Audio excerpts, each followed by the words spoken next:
আগামীকাল লন্ডনে মুখোমুখি হতে যাচ্ছেন প্রধান উপদেষ্টা ডক্টর মোহাম্মদ ইউনূস ও বিএনপির ভারপ্রাপ্ত চেয়ারম্যান তারেক রহমান।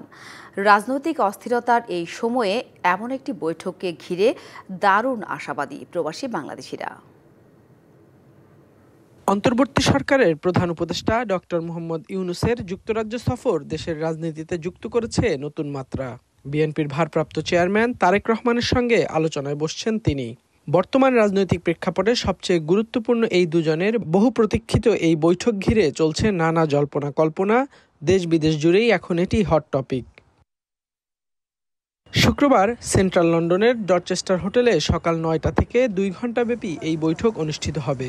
লন্ডনে থাকা প্রবাসী বাংলাদেশিদের মতে এই আলোচনার মাধ্যমেই হয়তো বাংলাদেশের রাজনীতিতে একটা বড় পরিবর্তনের সম্ভাবনা তৈরি হতে পারে। ডক্টর ইউনূস এবং তারেক রহমানের বৈঠকে পুরো বাংলাদেশ তাকিয়ে আছে।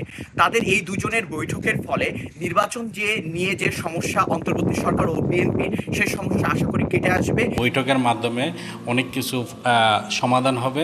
গ্লিটারের টুইন লেমন ও অ্যান্টিব্যাকটেরিয়াল ফর্মুলা বাসনকে চকচকে জীবাণুমুক্ত করে আমাদের দেয় গ্লিটার গ্যারান্টি।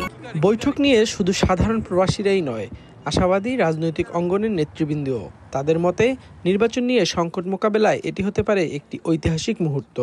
বিএনপির ভারপ্রাপ্ত চেয়ারম্যান দেশনায়ক তারেক রহমানের যে বৈঠকটি অনুষ্ঠিত হতে যাচ্ছে, এটা সারা বাংলাদেশের জাতি একটা ইতিবাচকভাবে বিষয়টা দেখছে। একটা মর্যাদাপূর্ণ বা একটা সমঝোতাপূর্ণ অবস্থায় যেন উপনীত হয়, একটা সিদ্ধান্ত নিয়ে আসে। সংকট থেকে উদ্ধার হতে হলে আমি মনে করি এই মুহূর্তে ডক্টর ইউনূস এবং জনাব তারেক রহমান সাহেবের মধ্যে আলোচনার মাধ্যমে সেটার দ্বার উন্মুক্ত হবে। ৪ দিনের রাষ্ট্রীয় সফরে ব্যস্ত সময় পার করছেন ডক্টর ইউনূস। তবে তারেক রহমানের সঙ্গে এই বৈঠক ঘিরেই জমেছে আলোচনা।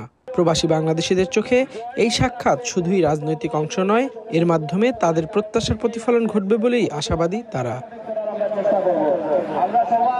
Gazi Tanvir Ahmed, DBC news, London.